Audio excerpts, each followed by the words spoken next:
ಬಾತ್ರೂಮ್ಗೆ ಹೋದಾಗ ದಿನ ಬೆಳಗ್ಗೆ ಎದ್ದು ಕೂಡಲೇ ಮೊಬೈಲ್ ತಗೊಂಡು ಹೋಗಿ ವಾಟ್ಸ್ಆ್ಯಪ್, ಇನ್ಸ್ಟಾಗ್ರಾಮು, ಫೇಸ್ಬುಕ್, ಯೂಟ್ಯೂಬ್ ಅಂತ ಕೂತಿರ್ತಾರೆ 3/4 ಗಂಟೆ. ಏನಾಗುತ್ತೆ? ಪ್ರೆಷರ್ ಜಾಸ್ತಿ ಆಗಿ ಪೈಸೆ. ನಮಗೆ ಟಾಯ್ಲೆಟ್ ಕಲ್ಚರ್ ಇವಾಗಲ್ಲ ಸರ್, ನಮ್ಮ ಏನ್ಷಿಯಂಟ್ ಇಂಡಿಯಾದಲ್ಲಿ ಹರಪ್ಪ ಮೊಹೆಂಜೊದಾರೋದಲ್ಲಿ ಕಲ್ತಿದ್ದೀವಿ ನಾವು. ಈಗೆಲ್ಲ ಉಲ್ಟಾ ಕೂತಿದ್ದೆಲ್ಲ. ಇಷ್ಟು ವರ್ಷ ಆಯ್ತು, ಈ ಸರ್ಕಾರ ಬಂದಿದೆ, ಸ್ಟೇಟ್ ಸಬ್ಜೆಕ್ಟು. ಯಾರು ಇದರ ಒಂದು ಆಂದೋಲನ ಮಾಡಿ ಈ ನಕಲಿ ವೈದ್ಯರನ್ನ ಮುಚ್ಚಿದ್ದಾರೆ? ಯಾರು ಇಲ್ಲ. ಈ ಫಾರಿನರ್ಸ್ ನೀರು ಬಳಸೋದಿಲ್ವಲ್ಲ, ನಾವು ನೀರು ಬಳಸ್ತೇವೆ, ನಾವು ಹಿಂದುಳಿದವರಾಗದೆ. ನಾವೆಲ್ಲ ದಿನಕ್ಕೆ ಸರಿ ಮೋಷನ್ ಹೋಗ್ಬೇಕು. ನಾರ್ಮಲ್ ಆಗಿ 1, 2, 3. ಫಾರಿನ್ ಅವರು 3 ದಿನಕ್ಕೊಂದ್ಸರಿ ಹೋಗ್ತಾರೆ.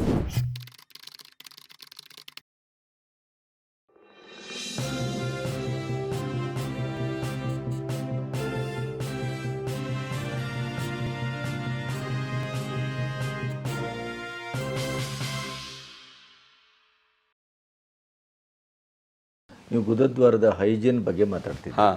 ಈಗ ಪ್ರತಿದಿನ ಬಾತ್ರೂಮ್ಗೆ ಹೋದಾಗಲಿರ್ಬೋದು, ಅಥವಾ ಅದು ಹೇಗೆ, ಯಾವ ರೀತಿ ಅದನ್ನು ಕ್ಲೀನ್ ಆಗಿ ಹೈಜಿನಿಕ್ ಆಗಿ ಇಟ್ಕೊಳ್ಳೋದು ಹೇಗೆ? ಹೌದು ಸರ್, ಅದನ್ನು ಚೆನ್ನಾಗಿ ಇಟ್ಕೋಬೇಕಾದ್ರೆ ಫಸ್ಟು ನಾನಾಗಲೇ ನೀರು ಚೆನ್ನಾಗಿ ಕುಡಿಬೇಕು, ಹಣ್ಣು ತರಕಾರಿ ಸೊಪ್ಪು ಎಲ್ಲ ಚೆನ್ನಾಗಿ ತಿನ್ನಬೇಕು, ನಿದ್ದೆ ಚೆನ್ನಾಗಿ ಮಾಡಬೇಕು, ಫಿಸಿಕಲ್ ಆ್ಯಕ್ಟಿವಿಟಿ ಚೆನ್ನಾಗಿರಬೇಕು. ಮೋಷನ್ ಅಕಸ್ಮಾತ್ ಗಟ್ಟಿಯಾಗಿ ಹೋದರೆ ನಿಧಾನಕ್ಕೆ ರಿಲೀಸ್ ಮಾಡಬೇಕು, ಪ್ರೆಷರ್ ಹಾಕ್ಬಾರ್ದು. ಆಯಿತಾ? ಮೋಷನ್ಗೆ ಹೋದಾಗ ಅಂತ ಪ್ರೆಷರ್ ಹಾಕ್ಬಾರ್ದು. ಆಮೇಲೆ ಮೋಷನ್ಗೆ ಹೋಗೋದು ಯಾಕೆ, ಬಾತ್ರೂಮ್ಗೆ ಹೋಗೋದು ಯಾಕೆ? ಕ್ಲೀನ್ ಮಾಡಿ ಬರಲಿಕ್ಕೆ. ಬಾತ್ರೂಮ್ಗೆ ಹೋದಾಗ ದಿನ ಬೆಳಗ್ಗೆ ಎದ್ದು ಕೂಡಲೇ ಮೊಬೈಲ್ ತೊಗೊಂಡು ಹೋಗಿ WhatsApp, email, Instagram, Facebook, YouTube ಅಂತ ಕೂತಿರ್ತಾರೆ 3/4 ಗಂಟೆ. ಏನಾಗುತ್ತೆ? ಪ್ರೆಷರ್ ಜಾಸ್ತಿಯಾಗಿ ಪೈಲ್ಸ್ ಆಗುತ್ತೆ. ಅರ್ಥ ಆಯ್ತಲ್ವಾ? ಸೊ ವಾಶ್ರೂಮಿಗೆ ಮೊಬೈಲ್ ತೊಗೊಂಡೋಗೋದು ಬಿಡಬೇಕು. ನಂಬರ್ 1. ಸಾಧ್ಯವಾದಷ್ಟು Indian toilet is the best toilet.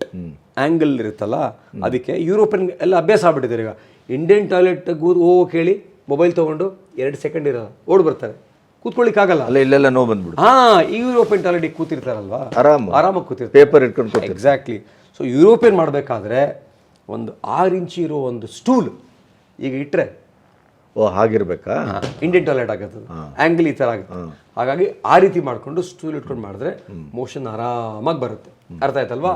ಆಮೇಲೆ ಹೈಜೀನ್, ಒಂದು ಚೂರು ನೋವಾದ ಕೂಡಲೇ, ಒಂದು ಚೂರು ರಕ್ತ ಬಂದ ಕೂಡಲೇ, ಒಂದು ಸ್ವಲ್ಪ ಡಿಸ್ಕಂಫರ್ಟ್ ಆದ ಕೂಡಲೇ ಡಾಕ್ಟರ್ ಹತ್ರ ಹೋಗಿ ತೋರಿಸ್ಬೇಕು. ಹೌದು, ಆಯ್ತಾ?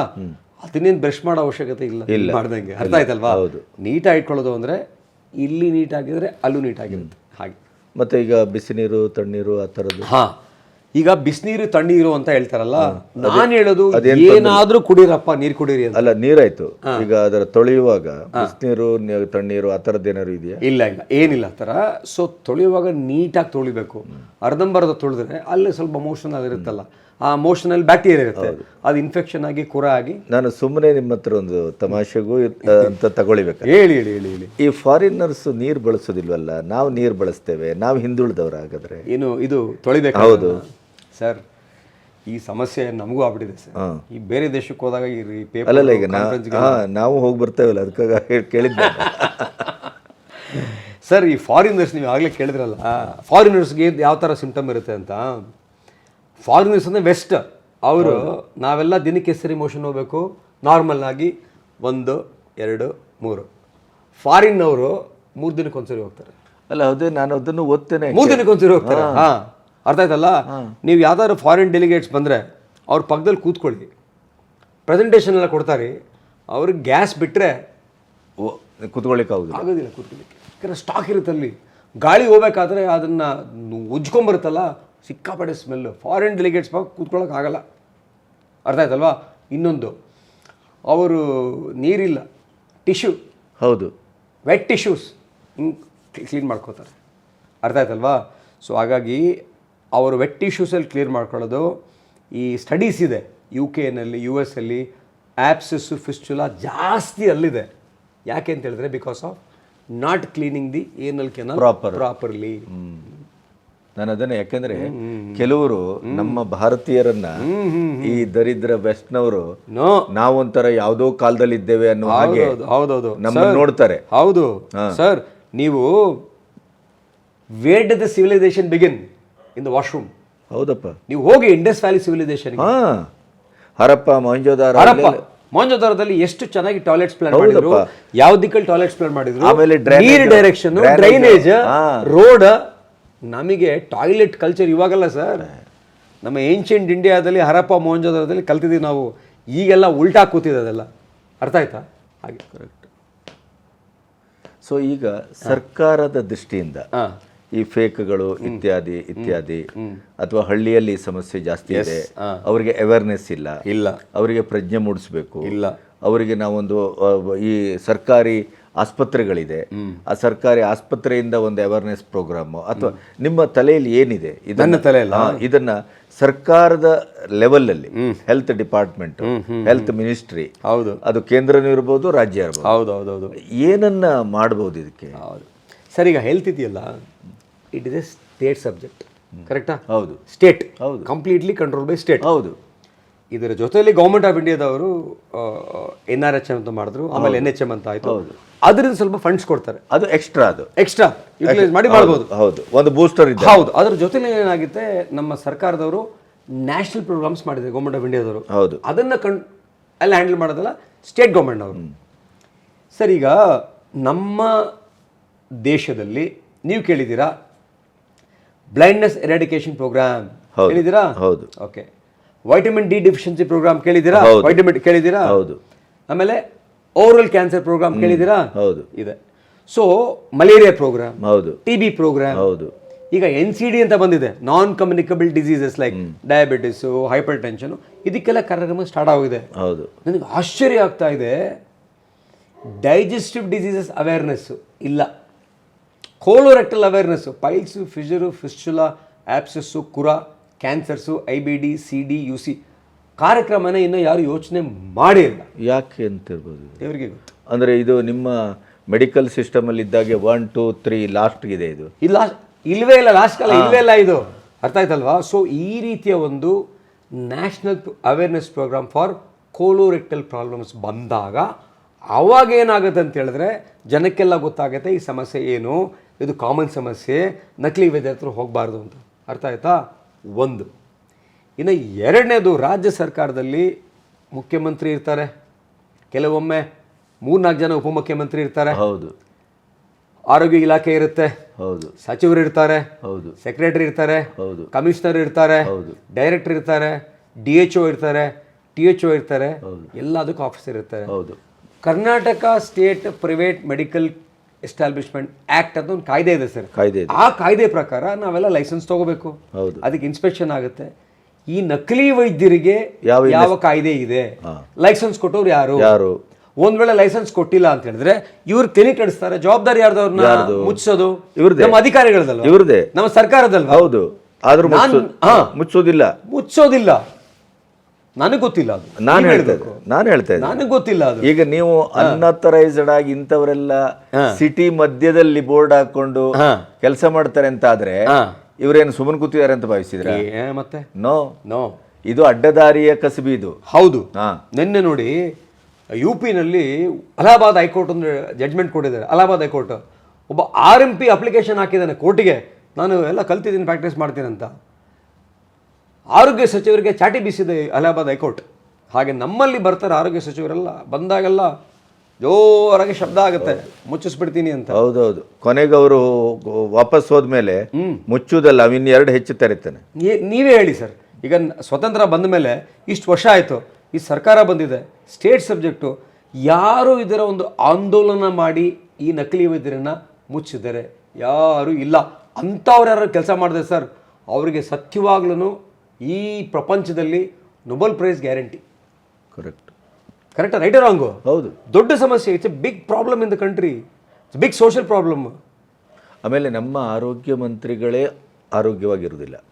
ಅಂದರೆ ಅವರ ಮಾನಸಿಕವಾಗಿ ಈ ಬ್ರೈಬ್ ತಗೊಳ್ಳೋದು, ಭ್ರಷ್ಟಾಚಾರ ಇತ್ಯಾದಿ, ಆಮೇಲೆ ಅವರಿಗೆ ಪ್ರಾಪರ್ ಜ್ಞಾನವೇ ಇಲ್ಲ.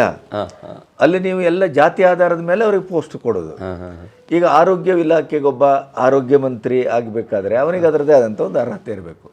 ಎಲ್ಲೋ ಅಪರೂಪಕ್ಕೆ ಡಾಕ್ಟರ್ ಸುಧಾಕರ್ ಅಂತವ್ರು ಬರ್ತಾರೆ, ಆದರೆ ಅವರಿಗೆ ಅದು ಯಾಕೆ ಮಾಡ್ಲಿಕ್ಕೆ ಸಾಧ್ಯ ಇಲ್ಲೋ ನನಗೆ ಗೊತ್ತಿಲ್ಲ, ಯಾಕೆಂದರೆ ಅದು ಇಡೀ ವ್ಯವಸ್ಥೆಯ ಸಮಸ್ಯೆ ಇರ್ಬೋದು. ಆದರೆ ಇದು ಇದೇ ಥರ ಮುಂದುವರೆದ್ರೆ ಗೌರ್ಮೆಂಟ್ ಆಫ್ ಇಂಡಿಯಾ ಅಲ್ಲ, ಸ್ಟೇಟ್ ಗೌರ್ಮೆಂಟು ಇದೇ ಥರ ನಿರ್ಲಕ್ಷ್ಯ ಮಾಡಿದ್ರೆ ಈಗ ಕೊನೆಗೆ ಒಂದು ಅವೇರ್ನೆಸ್ ಬರೋದು ಹೇಗೆ ಸರ್? ಈಗ ನಮ್ಮದು ಪ್ರಜಾಪ್ರಭುತ್ವ, ಡೆಮಾಕ್ರಸಿಲಿದ್ದೀವಿ ನಾವು. ಆ್ಯಕ್ಚುಲಿ ಡೆಮಾಕ್ರಸಿನಲ್ಲಿ ಶಾಸಕರಿಗಾಗಲಿ ಮಂತ್ರಿಗಳಿಗಾಗಲಿ ನಾಲೆಜ್ ಇರಬೇಕು ಅಂತ ಕಾನ್ಸ್ಟಿಟ್ಯೂಷನ್ ಬರೆದಿಲ್ಲ. ಅರ್ಥ ಆಯ್ತಲ್ವಾ? ಯಾರೇ ಒಬ್ಬ ಆರೋಗ್ಯ ಸಚಿವ ಆದರೆ ಅವಿದ್ಯಾವಂತನೂ ಆರೋಗ್ಯ ಸಚಿವ ಆಗ್ಬೋದು, ತಪ್ಪೇನಿಲ್ಲ. ಆ ಸಚಿವನಿಗೆ ನಮ್ಮ ಅಧಿಕಾರಿ ವರ್ಗ ಇರುತ್ತಲ್ಲ, ಒಂದು ಟೀಮ್ ಇರುತ್ತಲ್ವಾ, ಒಬ್ಬರು ಜರ್ನಲಿಸ್ಟ್ ಅಂತ ಕರಿತೀವಿ, IAS ಆಫೀಸರ್, ಹೌದು, ಅವ್ರ ಎಲ್ಲ ನಾಲೆಜು ಇರುತ್ತೆ. ಅವ್ರ ಸೆಕ್ರೆಟರಿ ಇರ್ತಾರೆ, ಕಮಿಷನರ್ ಇರ್ತಾರೆ, ಟೆಕ್ನಿಕಲ್ ಆಗಿ ಡೈರೆಕ್ಟರ್ ಇರ್ತಾರೆ. ಸೊ ಒಂದು ಟೀಮ್ ಇರುತ್ತೆ. ಅವರು ಸಲಹೆ ಸರ್, ಒಂದು ವಿಧಾನಸಭೆಗೆ ಹೋಗ್ಬೇಕಾದ್ರೆ ಅವ್ರಿಗೆ ಬುದ್ಧಿ ಇಲ್ಲ ಅಂತ ಹೇಳ್ಬೇಡಿ. ಇಲ್ಲಪ್ಪ, ಪ್ರಪಂಚದಲ್ಲಿ ಎಲ್ಲರಿಗೂ ಹೆಚ್ಚು ಬುದ್ಧಿ ಅವ್ರಿಗೆ ಇರ್ಬೇಕು. ಎಲ್ಲಿ? ಇಂಡಿಯಾದಲ್ಲಿ. ಹೌದು, ತಮಾಷೆ ಅಲ್ಲ. ಹೌದು, ವಿಧಾನಸಭೆಗೆ ಹೋಗೋದು ಹೌದು, ಬಹಳ ಬುದ್ಧಿವಂತರು, ಬಹಳ ಹಾರ್ಡ್ ವರ್ಕರ್ಸ್. ಬರೀ ಬುದ್ಧಿ ಇಲ್ಲ, 5 ವರ್ಷಕ್ಕೊಂದ್ಸರಿ ರಿನ್ಯೂವಲ್ ಮಾಡಬೇಕಲ್ಲ ಲೈಸೆನ್ಸ್, ಎಷ್ಟು ಕಷ್ಟ ಅದು. ಹೌದು ಅಲ್ವಾ? ಹಾಗಾಗಿ ಅವ್ರು ಭಾಳ ಹಾರ್ಡ್ ವರ್ಕರ್ಸ್ ಇರ್ತಾರೆ, ಡೆಡಿಕೇಟೆಡ್ ಇರ್ತಾರೆ ಶಾಸಕರು ಮಂತ್ರಿಗಳೆಲ್ಲ. ನಮ್ಮ ಅಧಿಕಾರ ವರ್ಗದವರು ತಗೊಂಡೋಗಿ ಸರ್ ಈ ಕೆಲಸ ಮಾಡಲೇಬೇಕು ಸರ್, ನಿಮ್ಗೆ ಒಳ್ಳೆ ಹೆಸರು ಬರ್ತಂದ್ರೆ ನನ್ನ ಪ್ರಕಾರ 99% ರಾಜಕಾರಣಿಗಳು ಒಪ್ತಾರೆ. ಅರ್ಥ? ಆಮೇಲೆ ರೈಟ್ ಅವರು ಹೌದು ಹೆಸರು. ಆದರೆ ಈ ಬ್ಯೂರೋಕ್ರಾಟ್ಸ್ಗೆ ಬೇಕಾಗಿಲ್ಲ ಅದು, ಈ ಅಧಿಕಾರಿ ವರ್ಗಗಳಿಗೆ ಬೇಕಾಗಿ. ಹೌದು. ನಾನು ಈ ಬ್ಯೂರೋಕ್ರಾಟ್ಸ್ ಬಗ್ಗೆ ಹೇಳಿದ್ರಲ್ಲ, ಹಿಂದೆ ಹೇಳ್ತಿದ್ರು bureaucracy is the steel frame of the country ಅಂತ. ಮನೆಯೆಲ್ಲ ಹೋದೆ ಎಕನಾಮಿಕ್ ಟೈಮ್ಸಲ್ಲಿ, it is no more steel frame, it is rusted ಅಂತ. ಹೌದೌದು, ಅರ್ಥ ಆಯ್ತಾ? ಅದೀಗ ಉದುರು ಬೀಳ್ತಾ ಇದೆ. ಉದುರು ಬೀಳ್ತಾ ಇದೆ. ಸೊ ನಾವು ಈ ಈ ಸಮಸ್ಯೆಗೆ ಇನ್ನೊಂದು ಇದನ್ನ ಕೇಳ್ಬೋದೋ ಇಲ್ಲೋ ನಂಗೆ ಗೊತ್ತಿಲ್ಲ. ನಮ್ಮ ಸೆಕ್ಷುವಲ್ ಪ್ರಕ್ರಿಯೆಗೆ ನಾವು ಆ ಭಾಗವನ್ನು ಬಳಸ್ಕೊಳ್ಳುವಂತ ಒಂದು ಮಾಡರ್ನ್ ಆದಂತ. ಬಹಳ ಒಳ್ಳೆ ಪ್ರಶ್ನೆ ಕೇಳಿದ್ದೀರಾ. ಆಕ್ಚುಲಿ ಹೌದು, ಮಾಡರ್ನ್ ಅಲ್ಲ, ಆಕ್ಚುಲಿ ಅದರದೇ ಒಂದು ಸಮುದಾಯ ಇದೆ. ಅರ್ಥ ಆಯ್ತಲ್ವಾ? ಆ ಸಮುದಾಯಕ್ಕೆ ನಾವು ಗೌರವ ಕೊಡಲೇಬೇಕು. ನಮ್ಮ ಕೋರ್ಟ್ಗಳು ಸಹ ರೆಕಗ್ನೈಸ್ ಮಾಡಿದೆ ಅವನ್ನೆಲ್ಲ. ಈಗ ಅದು ಅಲ್ಲೆಲ್ಲ ರೆಕಗ್ನೈಸ್. ಎಕ್ಸಾಕ್ಟ್ಲಿ. ನಮ್ಮ ಹಾಸ್ಪಿಟ್ಲಿಗೆ ಹೋದರೆ ಸೆಪರೇಟ್ ಒಂದು ಲ್ಯಾಂಡಿಂಗ್ ಪೇಜ್ ಇದೆ ವೆಬ್ಸೈಟ್ನಲ್ಲಿ. ಗೇ ಕಮ್ಯುನಿಟೀಸ್ ಇರ್ತಲ್ಲ, ಅವರು ನಮ್ಮ ಹತ್ರ ಸುಮಾರು ಜನ ಬರೆದು ಅದು ವರ್ಡ್ ಆಫ್ ಮೌತ್ ಹಾಗೆ ಸ್ಪ್ರೆಡ್ ಆಗಿ ಆಲ್ಮೋಸ್ಟ್ ಬೆಂಗಳೂರಿನಲ್ಲಿರುವ ಗೇ ಕಮ್ಯುನಿಟೀಸ್, ಇಂಡಿಯಾದಲ್ಲಿರುವ ಗೇ ಕಮ್ಯುನಿಟೀಸ್ ಬೇರೆ ಊರುಗಳಿಂದ ನಿಮ್ಮಲ್ಲಿ ಬರ್ತಾರೆ, ನನ್ನಲ್ಲಿ ಬರ್ತಾ ಇದ್ದಾರೆ. ಈಗ ಅದ್ರ ಬಗ್ಗೆ ಮಾತಾಡಿ. ಎಕ್ಸಾಕ್ಟ್ಲಿ. ಅದು ಅದೇ ಬೇರೆ ಒಂದು ದ್ವಾರದ ಅದು ಅವರು ಒಂದು ಸ್ಯಾಟಿಸ್ಫ್ಯಾಕ್ಷನ್ಗೆ ಯೂಸ್ ಮಾಡಬೇಕಾದಾಗ ಅಲ್ಲೂ ಸಹ ಫ್ರಿಕ್ಷನ್ ಆಗುತ್ತೆ, ತೊಂದರೆಗಳಾಗುತ್ತೆ, ಫಿಷರ್ಗಳಾಗುತ್ತೆ. ರಿಪೀಟೆಡ್ ಆಗಿ ಅದು ಮಾಡ್ತಾ ಇದ್ದರೆ ಪೈಲ್ಸು ಆಗುತ್ತೆ, ಕೆಲವೊಮ್ಮೆ ಇನ್ಫೆಕ್ಷನ್ ಎಲ್ಲ ಆಗಿ ನಮ್ಮ ಹತ್ರ ಬರ್ತಾರೆ. ಸೊ ಬಂದಾಗ ನಾವು ಅವ್ರಿಗೆ ಭಾಳ ಗೌರವ ಕೊಟ್ಟು, ಅವ್ರಿಗೆ ಕೆಲವರು ಉಳಫೆ ಮಾಡ್ತಾರೆ, ಗೇನಾ ಅಂತ ಗೇಲಿ ಮಾಡ್ತಾರೆ. ನೋ, ಅವರು ಗೌರವ ಕೊಟ್ಟು ನೀಟಾಗಿ ಕ್ಲೀನಾಗಿ ನಾವು ಮಾಡಿ ಕಳಿಸ್ತೀವಿ. ನೀವು ಶಾಕಿಂಗ್, ಇವ್ರ ಕಮ್ಯುನಿಟಿಯವರು ಎಲ್ಲ ಕೆಳಮಟ್ಟದವ್ರು ಬರ್ತಾರಲ್ಲ, ಟಾಪ್ ಲೆವೆಲ್ CEOಸು CXOಸು ಅಂಥವ್ರು ಬರ್ತಾ ಇದ್ದಾರೆ. I was shocked. ಹೋಗ್ತಾ ಎಲ್ಲ ಟಾಪ್ ಲೆವೆಲ್ ಜನನೇ ಬರ್ತಾ ಇದ್ದಾರೆ. ಅಲ್ಲ, ಇದು ಅದು ಆ ಪ್ರಕ್ರಿಯೆ ತಪ್ಪ ಸರಿ? ಅಂದರೆ ಈಗ ನ್ಯಾಚುರಲ್ ಆಗಿ ನಾವು ಅದು ತಪ್ಪೋ ಸರಿನ ಅಂತ ಚರ್ಚೆ ಬೇಡ ಇಲ್ಲ. ಹೌದು, ಆ ಸಮುದಾಯಕ್ಕೆ ಅದೊಂದೇ ಮಾರ್ಗ ಅಲ್ಲ. ಆರೋಗ್ಯ ದೃಷ್ಟಿಯಿಂದ ಕೇಳ್ತಾ ಇರೋದು. ಆರೋಗ್ಯ ದೃಷ್ಟಿಯಿಂದ ಸಾಮಾನ್ಯವಾಗಿರೋ ಜನ ಒಂದು ಮಾರ್ಗ ಹಿಡಿದ್ರೆ ಅದು ತಪ್ಪು ಅಂತ ಹೇಳ್ಬೋದು.